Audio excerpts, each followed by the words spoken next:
everybody. It's Mark from ActonTV, and I'm with Chief Jim Cogan of the Acton Police Department. And we're here to talk about some new technology that the department implemented recently, specifically body cams, that has been a pretty big topic in the news and in culture for the last few years. So we're going to talk a little bit about that. So thank you for being on the show, Chief. Appreciate it. You're welcome, Ron. So can you tell us a little bit about when you implemented these cameras, why you decided to implement the cameras, and how things have been going so far? Yeah, certainly. It's been a couple of years. I think 2023 we began to talk or explore this option of rolling out a body-worn camera program, and it was really driven by the members of the department. It was something that both the Patrol and Superior Officers Union were in favor of. It's something that made the implementation go very smoothly. We were able to roll them out within about a year. Oh, okay. So that's one thing I was going to ask too is how is the department, how do they feel about them? And has it been widely accepted? It sounds like it has been. Yes, definitely. Very accepted. And when we started this program, it was something that we brought to the town and asked for money to support the program, which in 2023 the town meeting voted to support the program and allocated money to the program. We began at that time to explore different options of vendors that we could choose from. We did a trial period that was headed by Detective Sergeant Hodges, and 4 or 5 of our officers who volunteered and wore them for a specific period of time. They tested various vendors and the capabilities of different cameras, and then we decided to go with a vendor after receiving a grant from the state to help support. It's an expensive program. It's something that costs a lot of money, and although the town did support and allocate money to the initial startup, there's an ongoing cost that is associated with it. But so far so good. Things have been working out very well. Okay. And now, who does everybody in the department when they go out? Does everybody wear one? Do you only have specific officers who wear them? No, everyone in the department is issued a camera, including myself. Okay. So we all have cameras that we're using on a daily basis. Nice. Okay. And the cameras, we can see that you're wearing one right now. It seems like it's pretty comfortable. Do you have any issues walking around with it? Is it uncomfortable? Is it comfortable? Yeah, no, it's very comfortable. It does take a little bit of adjustment and getting used to, but for the most part, it's something that is another piece of equipment that an officer wears on their uniform. And there's lots of equipment, so it's something that I think you can become comfortable with pretty quickly. And I think that's something we'll show you in the video too, just how many pieces are on a typical officer's uniform. Thank you, Chief. I really appreciate you being here with us today to talk a little bit about this. And is there any last thing that you'd want to say before we move on to Sergeant Hodges? No, it's just, like I said, it's been a very easy process to roll this program out. And I just want to thank the officers that their willingness to support a program like this. There is pushback in some places, but the officers of our department have embraced the new technology, and they feel it's something that will help them in doing their job. We're here with Sergeant Chris Hodges. Sergeant Hodges, thank you for being with us today. Absolutely, thanks for having me. Yeah, so regarding these body cams, I was hoping you might be able to show the viewers what one looks like. Absolutely, thanks for that opportunity. The cameras here are a smaller ruggedized device that is attached to an officer's uniform, whether it's an outer jacket or a shirt, uniform shirt, and is made to withstand a lot of the elements, a lot of impacts, and functions as a video camera with a lot of other features that allow for the recordings to be pretty high quality. So obviously it's a video camera, so it's got video, but is there also audio that gets recorded with these devices? There is. So these devices record both audio and video. So there's microphones around the entire camera along with the single lens. And the multiple microphones. There's a lot of technology in these cameras, but it also has a lot of technology to ensure that the audio that we want, whether it's voices or noises, is prioritized over some of the other wind noises or anything like that. So there's a lot of technology in these cameras that allow us to get the best evidence and videos that we possibly can. Excellent. And here we have an example of a typical vest that one of the officers would be wearing. And you can see there's quite a number of different things on here. But over here is one of the cameras that we were just showing you. So out of curiosity, how heavy is a typical vest that an officer would wear? And how heavy is one of these cameras? Does it add a lot of weight to this?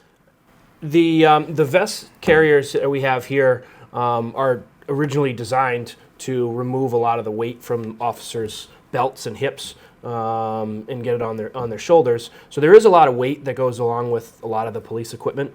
I don't have an exact weight of the things, but there's a lot of equipment on there that does add weight.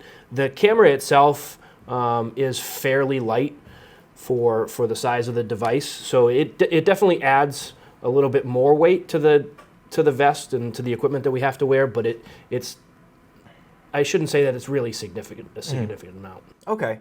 Now with these cameras, how do they actually start recording? Are they always recording? Do you have to activate it, or does it automatically start recording in certain situations? Yeah, so it depends on the situation with the cameras. It allows for several different options of activating the camera. First of all is the manual option. If an officer just wants to activate the recording himself, he can just, this is the start-stop button here. He can double press that and the camera will start recording. The way these cameras are also set up is that it tries to take away a lot of the uncertainty from the officer and does a lot of things automatically. So there are automatic triggers that will turn on that camera based on officers' responses to things. So if there's a tense situation, there's a lot going on in your mind, and it might be not in the forefront of things to do. So the fact that it automatically will start recording in certain situations, I feel, is a great option. It absolutely is. It takes a lot of the thinking of turning on a camera away from the officer and allows them to handle the situation that they're in at the time, and then the camera does a lot of the stuff on its own. So I was curious about the quality of these cameras. I'm assuming they record in HD. Generally, what does the quality tend to look like? So these cameras are set up to record in 720 high def. So the video that we see is very high quality. Records both audio and video, and the audio is it's pretty crisp, and you can hear it over some of the other background noises. And the video is the camera operates with a wide angle lens, so I can see things that are happening to the sides of the officer, not directly just in front of them as well. So essentially, kind of like what you can see out of your peripherals, that camera kind of emulates. Correct. Excellent, excellent. Okay. Now, in regards to the recording, we had talked with the chief, and he had mentioned that everything is recorded to the cloud. So is this like constantly connected to like a base station through cell technology, through Bluetooth technology, or is everything recording locally right within the camera? So there's different settings available on the camera. So the way we have it set up right now is officers at the start of their shift will remove the camera from the docking station. They'll go on their shift, go to their calls for service, record those calls at the time, and then at the end of their shift, they will come into the station, they will dock the camera again, and then all of those videos from the camera will be uploaded to the cloud. Okay, excellent, excellent. I can't remember if it was you or the chief that mentioned that when these cameras are, when you record to these cameras, once an officer is back at the station, these cameras then get docked to a special docking station where everything then gets uploaded to the cloud from there. Could you show us where they actually get stored and how that all works? Definitely.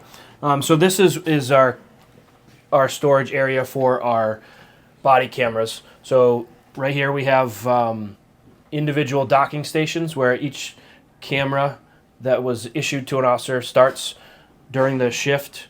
They'll come in, they'll take a camera off of the docking station. They'll attach it to their uniform.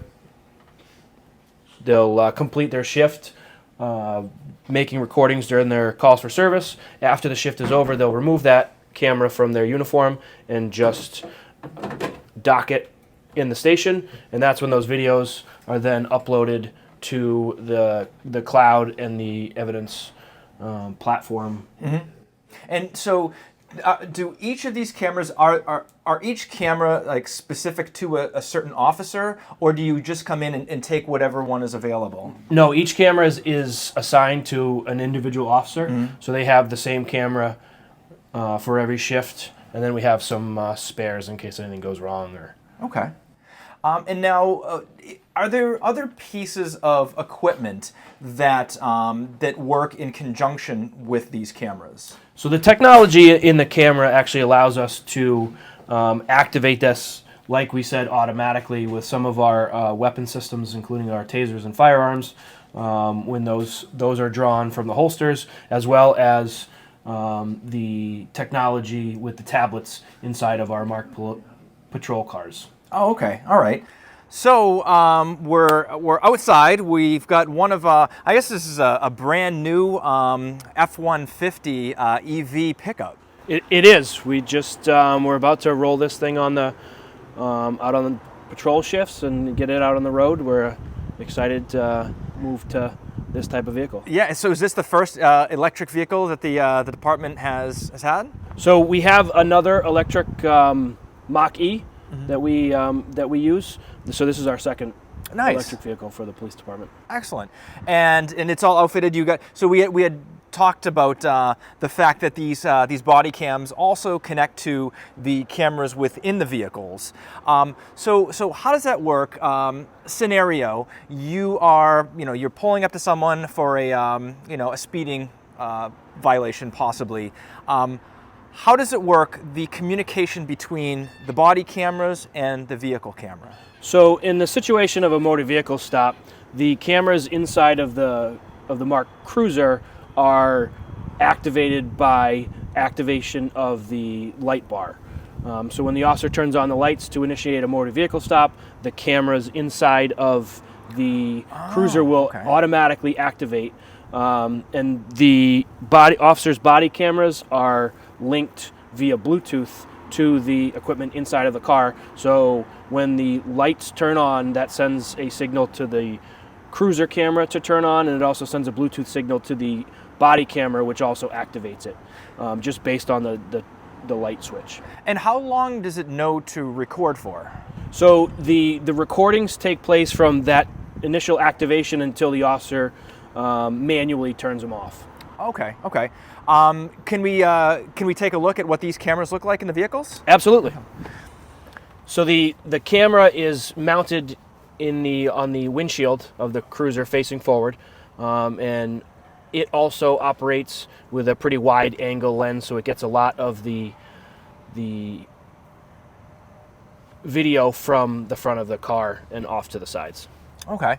And when I think you had mentioned when you put your light bars on, these cameras will turn on. Is there any other situation where these cameras would be recording?